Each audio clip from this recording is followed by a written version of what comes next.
Hi everyone, it's Jerry. This is round 7 from the 2014 Sinquefield Cup between Magnus Carlsen playing as white and Hikaru Nakamura. Going into this round, Carlsen has 3 points out of the first 6 rounds and Nakamura has 2.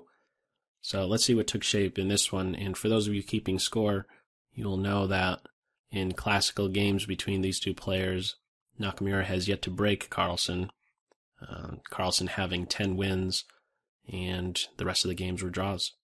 So, again, let's see. Carlsen on the white side in this one, opening with d4. Nakamura replying d5. c4, c6, the Slav Defense. Knight c3. Black grabs that c4 pawn and looks to hang on to it.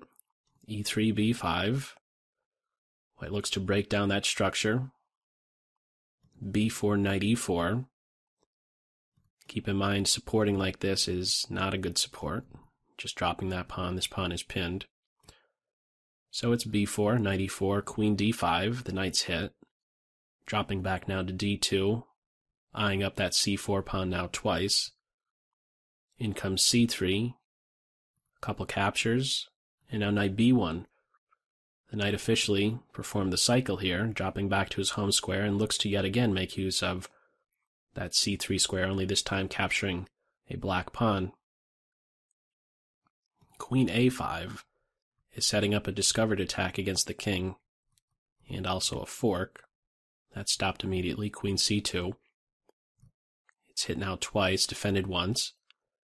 And now on move 10, e5, looking to open up the position, looking for ideas of bishop to b4. This move e5, well, after e5 it was knight f3, and then knight to a6.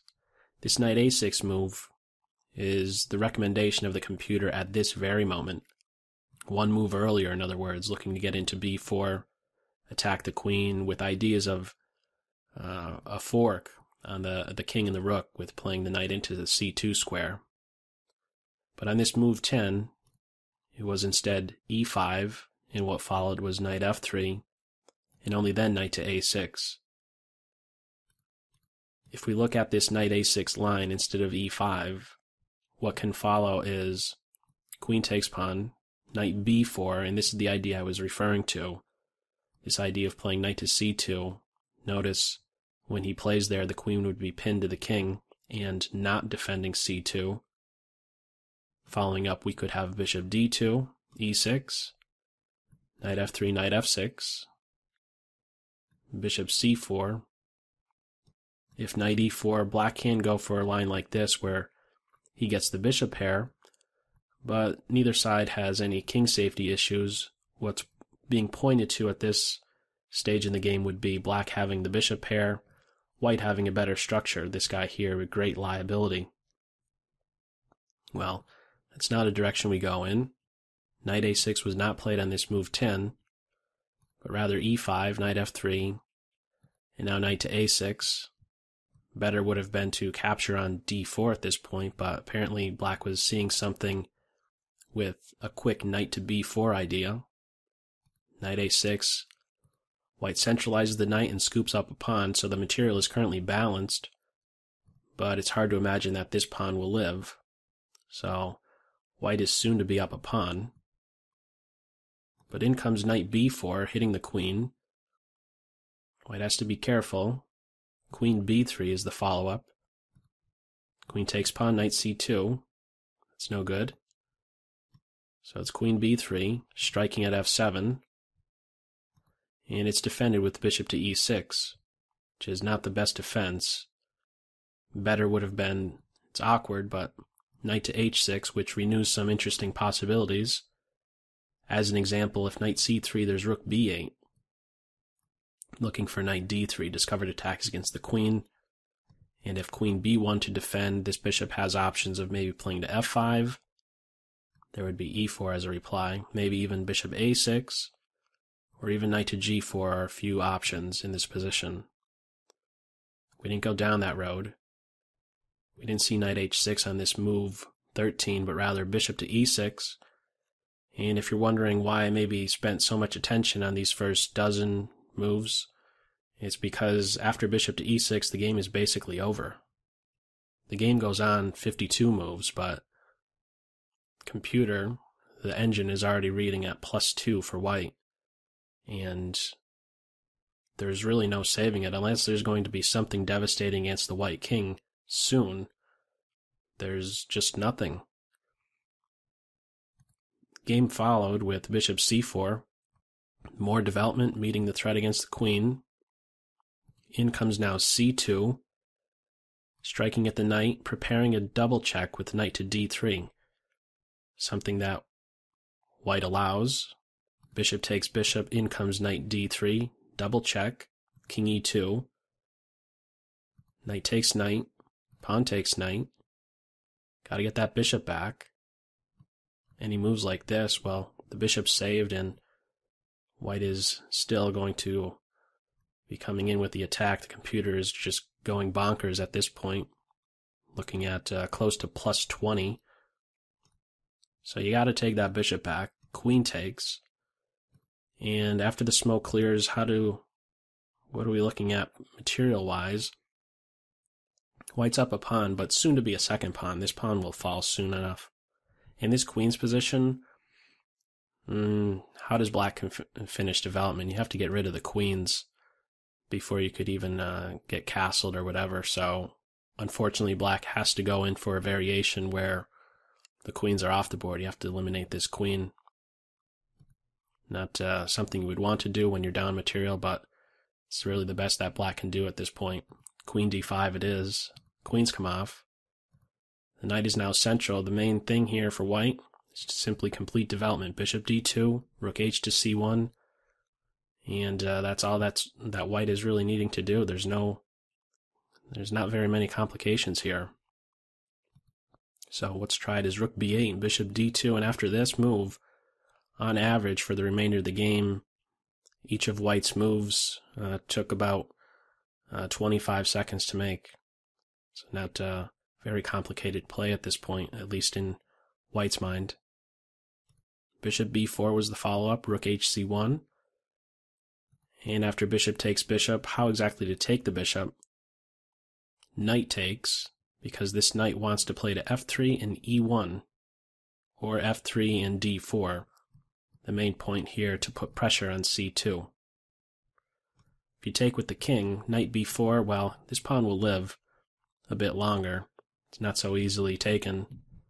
So that's why it is, again, knight takes bishop, looking for eventually knight f3, e1, or knight d4. So knight b4 the follow-up. Sure enough, knight f3, and then king to e7. There's one other way that black could have tried to defend this pawn, and this is where it could be just a little bit tricky and white would have to be careful. If rook to b2, there can follow knight c4, and then there's this cute move rook to b1, but it's never really working out as long as, again, white is careful here. It's important not to capture, because at the end there would be this fork.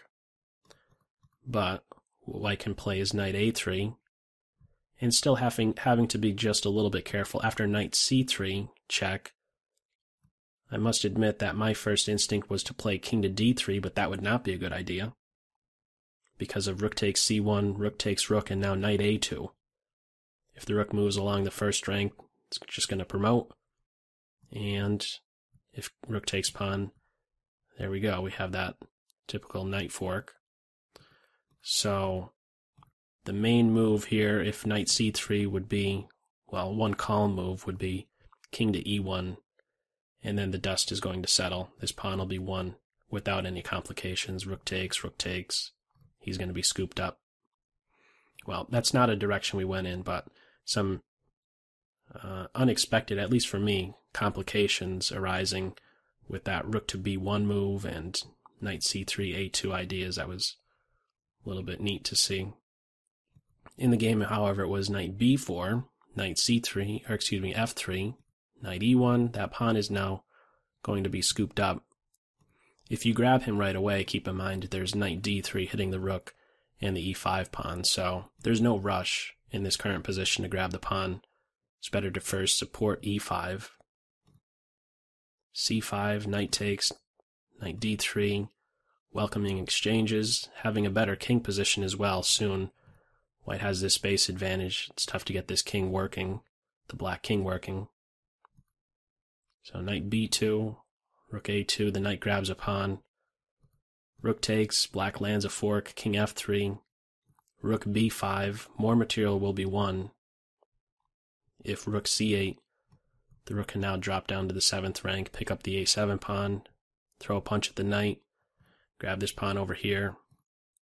However you slice it at this point, black is again busted. What's tried is knight b4, knight takes, pawn takes, rook takes. The rook gets behind the pawn, but it's not going to be enough, because these pawns start to march, creating a passed pawn, and there's just not much progress that black can make, clearly. Rook now gets active, looking for ideas of rook d7 and then mate. King e7, the rook throws in a check. Pawn pushes. King e8. If king here, it's just rook d8. So after king to e8, keeping it very simple, rook to d8. The rooks are off the board, and this is a 1 king and pawn ending. The king is clearly inside the box here, and it's down to a 4 versus 2. And this is, of course, winning. So the game follows up with g5. Could basically resign at any point, but just playing out of momentum, I guess. King b4, well, it's at this point that Nakamura finally throws in the towel. If king takes pawn, these pawns just march, and that's going to do it. So it really turned out to be, in this one, an opening disaster. After just 12 moves, it was really game over, despite the game going 52 moves. It was, I'd categorize it as a miniature in chess. Very, just a tough day at the office, I guess you would say. And Carlsen with this one goes to 11 wins and just all draws versus Nakamura. So feel free to share what your thoughts are on this and what it's going to take exactly for Nakamura to finally crack or break Carlsen. So that's all for this video. As always, I hope you got something out of it. Take care. Bye. After a3, the bishop instead returns to e7 instead of taking the knight, which allows white to now build a strong center with e4, takes, and now something clearly needs to be done about this pawn mass.